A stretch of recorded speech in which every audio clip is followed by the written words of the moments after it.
Oh, Lord, I forgot to change the title of the video.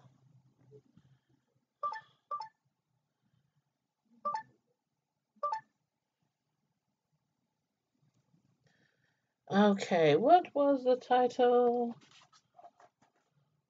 I'll just put Greenleaf.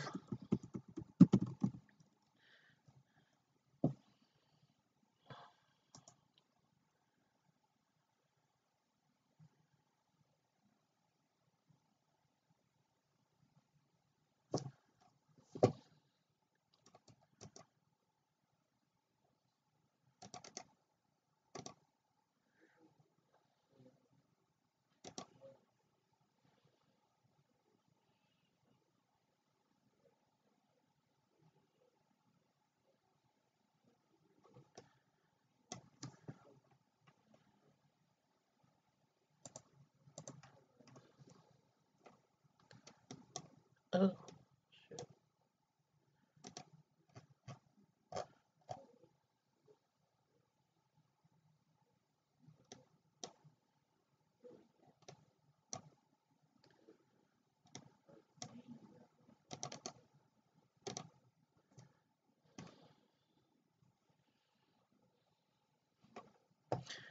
come on in, come on in.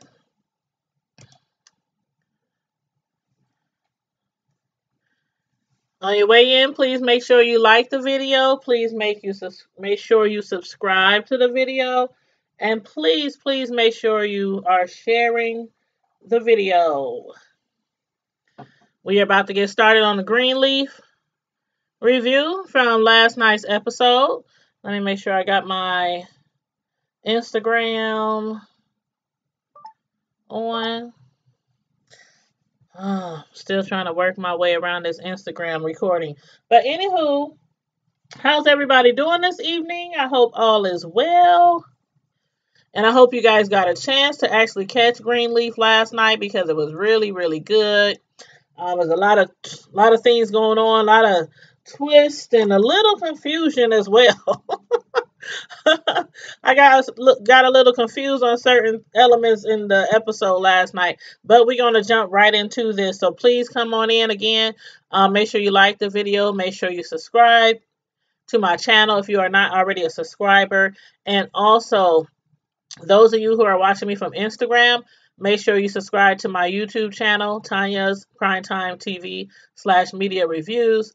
And those of you on YouTube, please make sure you also follow me on my Instagram at Tanya Primetime TV. And on Twitter, Tanya's Primetime TV / Media News.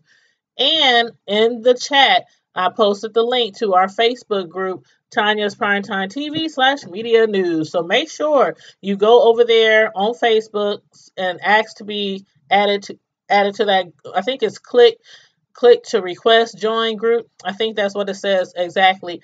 And I'll add you to the group. But anyway, let's get started on this Greenleaf review. Now remember last week on Greenleaf, DA Price, he had when he found out that Grace was assisting Mrs. Hunter with her case, he basically kind of gave her like a subtle threat. At least that's how I took it. I was like, is he threatening her? Or is he, just trying to scare her off for some type of reason? But anyway, he made it very clear that he was threatening her and that he would reopen her murder case if she went forward with assisting Mrs. Hunter with her murder case. And also we saw how Jacob and Tasha Skanks, they had shared a heated kiss in her office, or was it his office? I can't remember. Either way, it was hot and steamy. And also we saw Zora. She was packing up all her belongings, all her clothes. She had got really upset with Lady May because she told her mom that she was not going to be able to go see Hamilton for her 18th birthday present because she was still grounded. So Zora was like, that's it. I can't take it no more. And I'm sure she has plans of running off with her boyfriend, the one who beat her, Isaiah. So Now we start off with last night's episode. Lady May, she was still trying to convince Zora not to leave, and while doing so, Jacob and Carissa, they pull up to pick up Zora and to take her home. They had no idea yet that Zora was planning on running off. But then after they pulled up, that darn boyfriend of hers, Isaiah, the one who beat her up, he pulls up and he jumps out of his car, and immediately he pulls out his phone and he got it like on record. I don't know if he was live on Facebook, Instagram. I don't know, but he was recording it, and he was basically, taunting Jacob and trying to get him to hit him or put his hands on him, calling him all kind of names and everything. Because the last time he put his hands on Zora, Jacob actually put his hands on him. But at that time, his mom did not call the cops on him. And I think this time he was basically trying to bait him into doing something to him so his mom or so he could press charges. But anyway, Carissa and everybody was like, no, Jacob, don't do it. Don't put your hands on him. No violence, please. But he was provoking him still. And Charity then pulls up. And when Charity pulls up, she came running and she had on them high heels. And I was like, girl, if you don't take them heels off. But she's running up to him and she's like, where's he taking her? Like, she was about to whoop his butt. But anyway, everybody wanted to put their hands on Isaiah. He is so disrespectful with his wannabe thug self. I mean, just disrespectful and rude. I don't know what happened with his upbringing, but anyway, to no avail. None of them could get Zora to stay. She ended up going off with Isaiah anyway, and before they pulled off, Carissa, Zora's mom, she managed to give Zora her phone, just in case she needed to call her. Because remember, Zora, she don't have her phone no more because she was grounded, so she didn't have a phone. So Carissa was thinking real quick. She was like, oh, shoot, let me give her phone just in case something happens. If he hit her, if something happens, she can call us or whatnot. Man, I'm like, okay, smart move, Carissa. That's smart. Give her your phone. No sooner than he pulled off to get out that driveway, he took that phone, whoop, threw it right out the window. It fell face down and cracked. I was like, whoa, boy. Now, y'all know this is TV. If this wasn't TV, like for real, in real life, that family would have dragged Isaiah out of that car and promptly proceeded to mollywop him all up and through that driveway. But then again, what would that have done? A lot of kids, when they're teenagers and they turn 18, if they grew up in a strict household, especially if they were a PK kid. It's a lot of PK kids, and non-PK kids that grow up in strict households and have to go to church a lot, just this straight and try to live straight and narrow, and when they turn 18, they bounce. They just be ready to go. Like, no more strict rules, no more going to church, no more, like Lady May was getting her up at 5 o'clock in the morning. 5 o'clock in the morning. Where's she gonna be? She was right on her knees praying and reading the Bible. That's what she was doing. So anyway, enough of that. She's out. But then after she left, Caressa, she realized, her phone was broken when she picked it up. And so she asked Jacob for his phone. I was like, oh my God, because y'all saw that text that Jacob got. He gave her his phone, but then he kept insisting that she give the phone back. He even offered to go out and buy her a new phone. I'm like in the midst of all this drama, how does that sound? To tell her, oh, just give me my phone back. I'll go buy you a new phone from Cricket. I mean, right in the middle of all that turmoil, she should have knew something was up. He kept insisting, let me get my phone back. Let me get my phone back. See, she wasn't thinking. I guess she was more wrapped up in Zora leaving than really concentrating on what he was doing, which was trying to keep his phone away from her. But anyway, I was like, just thinking, if he do not get that phone back from her, Tasha is either going to send him an explicit text message because he wasn't responding to her. Or she might send like a sexy pic or something. I don't know. I don't know. But I was like, Lord Jesus. But anyway, she got tired of him harassing her for the phone, and she just slammed it into his chest, talking about, take your phone back, Nick. Well, she didn't say that part, but that's what I would have said. That's what I would have said. But anyway, now I know Rochelle is up to no good with her sneaking and scheming around with Tasha Skanks and all, but if you didn't know better, you would think that she actually has a heart.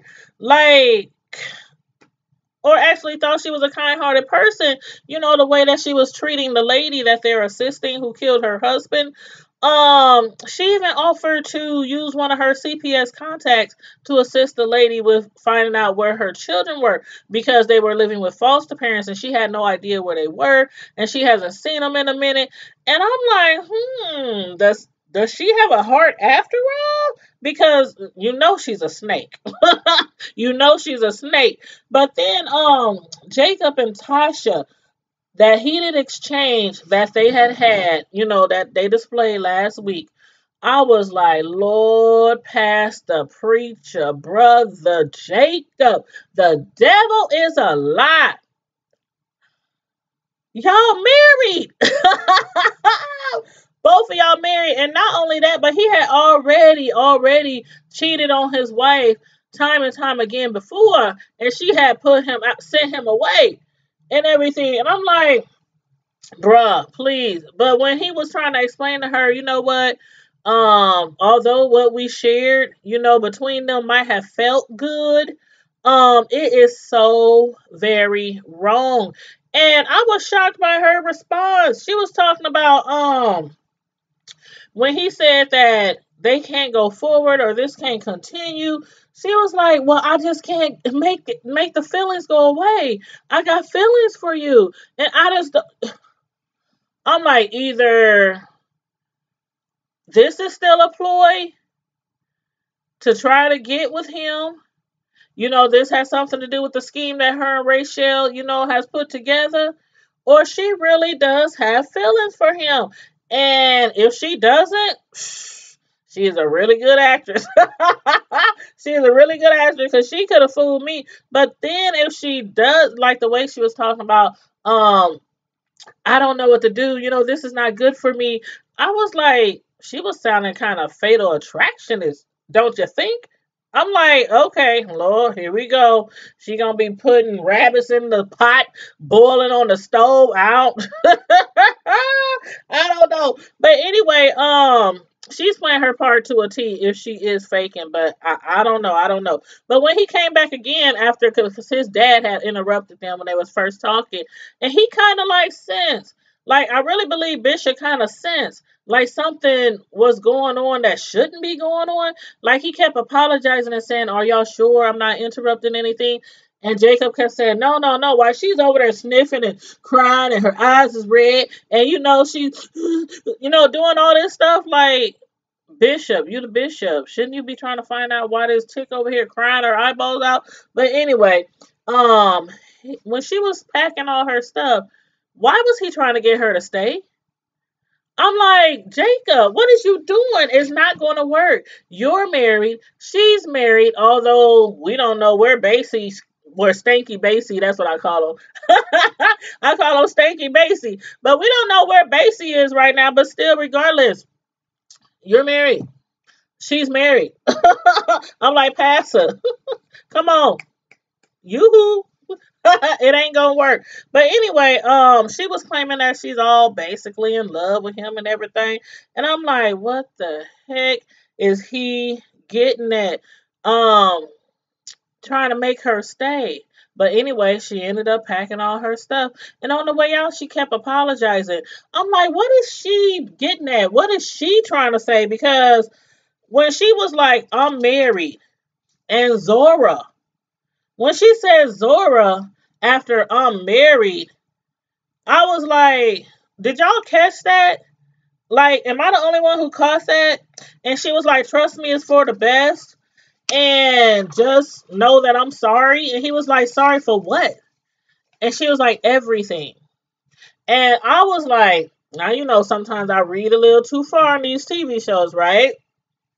But I was thinking when she says Zora, I was thinking, does Isaiah maybe have something to do, play a bigger part in this than just being her boyfriend?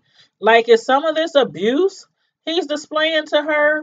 Does it have something to do with Rochelle and Tasha?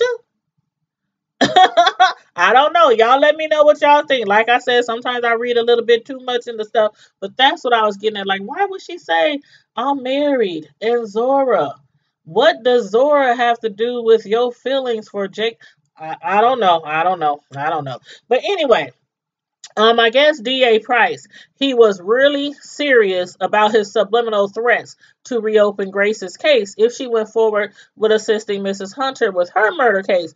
He actually thinks that now it's a possibility that she didn't kill her uncle in self-defense because she is choosing to help Mrs. Hunter with her self-defense case. And not only that, but he was also implying that he thinks Grace believes women should take men's lives, which he said is illegal and unchristian like. I was like, Lord have mercy. He has got to be kidding me. But now he's like, you know what? You need to tell her she either needs to take that 20 or she gonna be facing life without parole. And so Grace is sitting there like, how am I gonna bring this to this woman? How am I gonna tell her to take 20 or life? I mean, especially when she was in basically the same situation that this lady was in. Like I said last review, it could have went either way. And if she didn't have the money to afford an attorney, you never know. Grace could be sitting under the jail right now, but she's not, and hopefully she will be able to help Miss Hunter. But why even her attorney, Mrs. Hunter's attorney, he was also pressuring her to take the deal and giving her 1 day to make up her mind. 1 day, like 1 day. 1 day to decide, am I going to take this plea for 20 years or am I going to go to trial and face life? Like, he was so unsensitive. And you know that happens a lot. It happens a lot with men and women. No matter what the crime, there's always going to be an attorney out there who is more interested in getting your money than actually helping you plead your case. And that is such a shame. And this is exactly what this man was doing.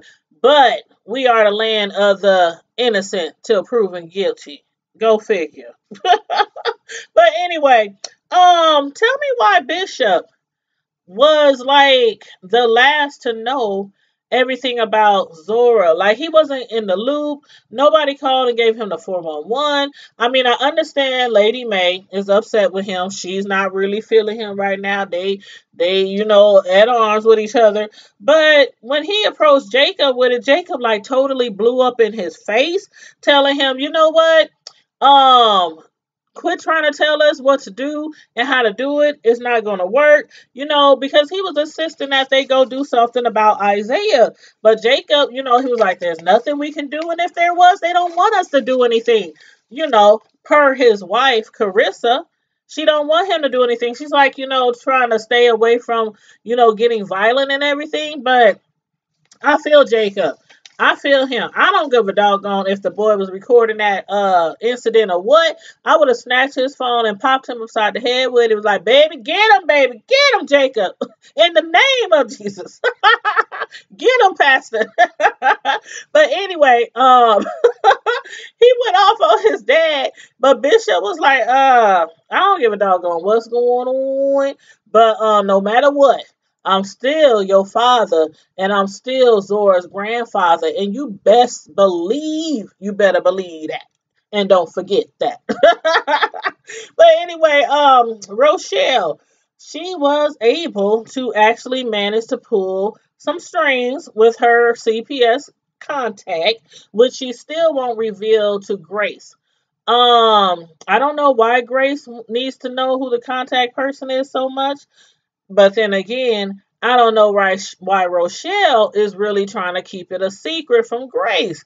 But anyway, she was like, I'm doing all this. I, help you raise money for these women's self-defense fund. I help, this lady get in contact with her children, and you still don't trust me? She's like, no. But anyway, and why not, I wonder? Because she's a snake. And she knows that she's up to something. That's why Grace is keeping tabs on her. But when Rochelle told her, I'm just like you, because Grace won't stop fighting until, the folks who keep people down are, basically, again, Grace raised all these funds. She started this women's self-defense fund for women who have to defend themselves from their husbands. Sometimes it happens, women in defense, they end up killing their husbands, shooting them, stabbing them, running them over with a car, burning them up in their bed.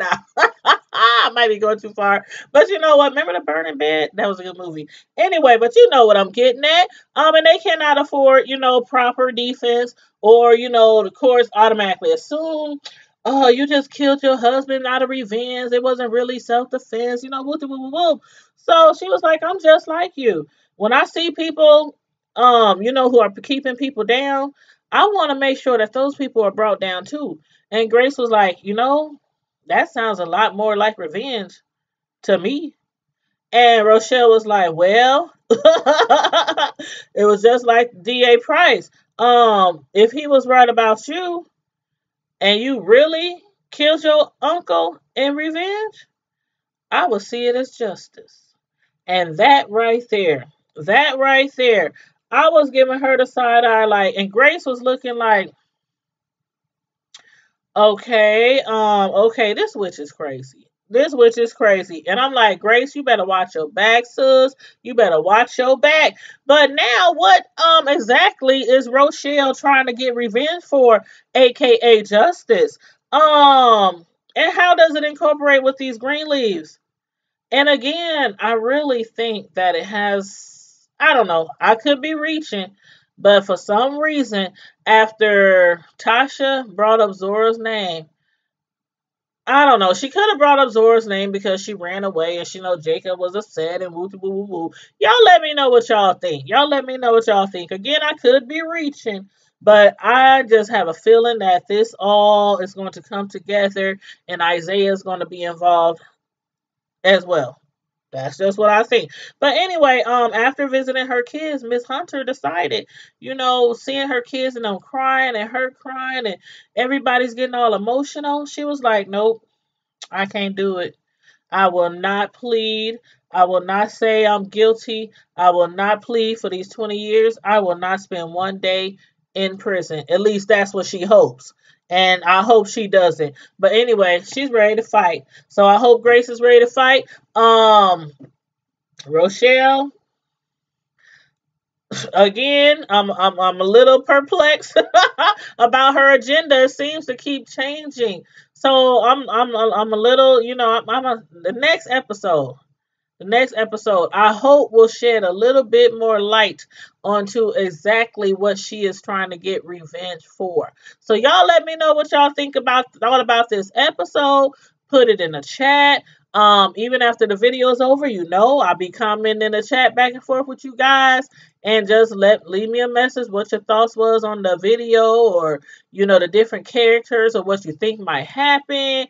And just let me know, and make sure you like the video, please. If you did not like it on the way in, like the video on your way out, and subscribe. Don't forget to subscribe to the channel if you are not already. If you just rolled across my page, my channel, make sure you subscribe, please and thank you.